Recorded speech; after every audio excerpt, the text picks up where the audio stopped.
Hi everybody, welcome back to the channel. My name is Chair and today we are going to be looking at The Stranger by Billy Joel.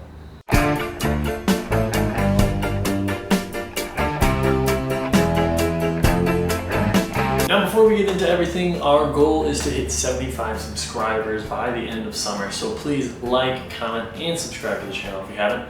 Share that with anyone you know because we do want to accomplish that goal. But as always, here for the record recap, we judge the album in 3 categories: the context behind the creation of the album, the songs on the album itself, and finally the album cover. Starting where we left off, we find Joel back in his hometown of New York City after he released the album Turnstiles, which did not have a great critical response, peaking at only 122 on the Billboard 200 charts, which is not, I would say, similar to how we ranked the album. If you want to look at the score, check out that video because it does not align with that. I think it's one of Joel's probably best albums so far in his discography. Also, side note from that video, I got some fun copyright stuff from Russia about that video, using some of his music in there, which is funny enough because Billy Joel and Russia have a very fun and chaotic relationship, which we will get into more in later videos once we get into the 80s discography of Billy Joel. Anyways, because of this poor performing album with Turnstiles, Columbia Records was looking to possibly drop Billy Joel from their record label if he didn't come out with another hit album. Would Joel have to go back to Family Productions and Artie Ripp? I think that terrified Billy, so he got together with the newly formed band that he made from the last album and set out to make his best album yet. All Joel needed was a great producer. And being a lifelong Beatles fan, Billy Joel reached out to legendary music producer George Martin. And Martin actually agreed only under one condition, that they use session musicians for the production of the album and not the band that Billy Joel has. Joel really wanted to make this album sound like it is from New York, similar to Turnstiles. He wanted that New York musicianship feel, and with all of his buddies being in the band, he really couldn't agree with that. So actually, Billy Joel turned down George Martin and was still on the sights for another producer. In comes in Phil Ramone, a New York native who just helped Paul Simon write the Grammy-winning Still Crazy After All These Years album. Phil Ramone met with Billy Joel at an Italian restaurant.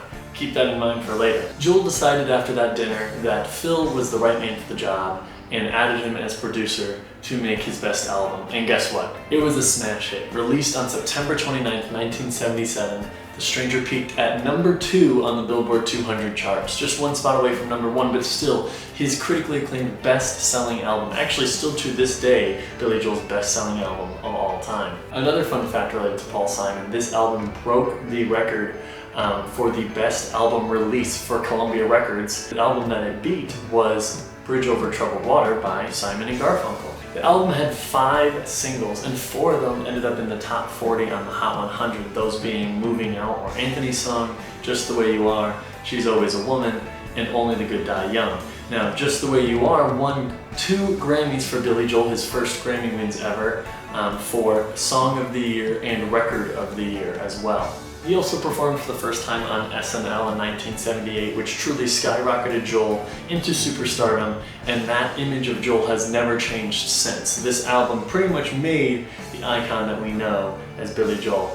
Both easily and obviously, this album's context receives a 5 out of 5. This is the reason Billy Joel became Billy Joel, and the album sticks up to prove it. Now, why that is? Well, because the album has some amazing songs on it. The album starts off with Moving Out, or Anthony's song, about a man named Anthony learning to make it big in his life. And it's just a kind of a blue-collar pop song that people just really love singing along to. It's still one of his biggest hits and extremely, extremely catchy. Next is the title track, The Stranger. Joel said it was about a man having schizophrenia, but I think it kind of could also be seen in the lens as, you know, maybe adultery is going on, and that coming home to someone that you don't recognize because there's maybe some skeletons in each other's closets. But still, an amazing pop song for such dark subject matter. Billy Joel is so good at doing that. Just the Way You Are was another love song written for his current wife at the time, Elizabeth Weber, while Scenes from an Italian Restaurant is kind of his version of the Abbey Road medley. Originally 3 songs, producer Phil Ramone kind of helped push all three of those songs and mesh them together into an amazing 7-minute track. Ironically enough, Joel kind of named the track similar to the restaurant that he met Phil Ramone in, and it is also, once again, another one of Billy Joel's hits. Vienna opens side 2. Now this is probably one of his most heartfelt songs that still make people cry to this day, as it's about enjoying the existence of life, that there's going to be ups and downs and a lot of in-betweens, but in the end, truly a song that still relates to common everyday people all the way 50 years later. Only the Good Die Young is about a man trying to sleep with a Catholic woman and get it right the first time, has similar connotations as a pop song, and then 2 more tracks are given to Elizabeth Weber with She's Always a Woman and Everybody Has a Dream. Out of the 9 tracks on this album, I love 6 tracks on here. The 3 that I don't like, ironically, are the 3 that Billy Joel kind of wrote for his wife, Elizabeth Weber. I guess that maybe, you know, they don't click with me per se, and in the end, they weren't written for me anyway. So I guess that's just not really the ones I go to when I'm thinking about good Billy Joel songs. But the other 6 songs are absolutely amazing and some of his biggest hits. Moving Out, for me, is probably my top 3 favorite Billy Joel songs, while Vienna is a classic, and The Stranger is surprisingly underrated. No one really listens to that as much as I think people should, because the whistle part and the guitar on there is absolutely amazing. Same with Scenes from an Italian Restaurant. I think a lot of people know about it, but people maybe don't put on a 7-minute track, while I think it's an amazing song that I pretty much almost learned all the lyrics to. And then you have Only the Good Die Young and Get It Right the First Time. Those simple and poppy, that's kind of what Billy Joel does best, and I think that that is just a great kind of mix of songs together on one album that get so many different sounds and textures that make a really, really good album. So that ratio gives us a score of a 3.33, repeating technically, out of 5 in the song category. Finally, we have the album cover. Now this album cover is pretty much for the song The Stranger, as he's sitting on the bed next to a mask. And you know, the song The Stranger is about coming home to people you no longer know. I like this album cover actually a lot. I think it is a big difference from the last album cover with Turnstiles, where it's all bright and colorful, while this one kind of sits in a monochrome. I also can see the deeper meaning of this is maybe people don't really know Billy Joel. I mean, his last album didn't really perform really well, and maybe people still didn't see him as who he wanted to be, and I think people saw him as a stranger. But after this album, they would never see Billy Joel as a stranger ever again. I don't think he'll ever be forgotten.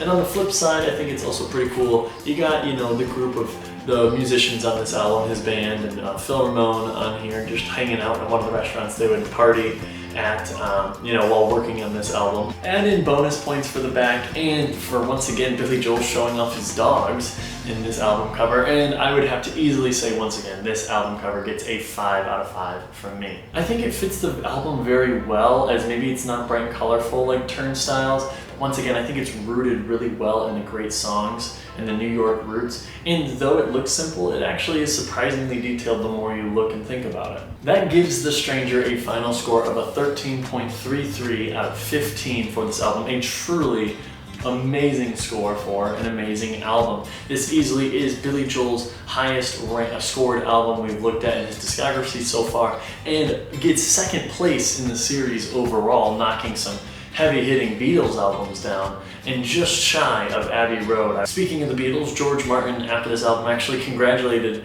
Billy Joel on the success he had, and you know, Billy Joel always being a Beatles fan and maybe being a fan of so many other great musicians, Joel no longer needed to be like the pop stars he looked up to.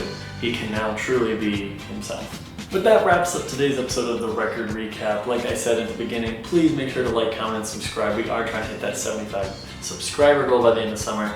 And if you've been liking the Billy Joel content, you know, please let me know. We still got a few more albums in his discography to go through, almost at the halfway point. Speaking of which, the next album and next episode we will be getting into is 52nd Street, his follow-up album.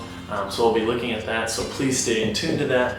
How will this album score up against The Stranger? I guess we'll have to wait and find out. But we'll see you in the next video, and as always, have a great one.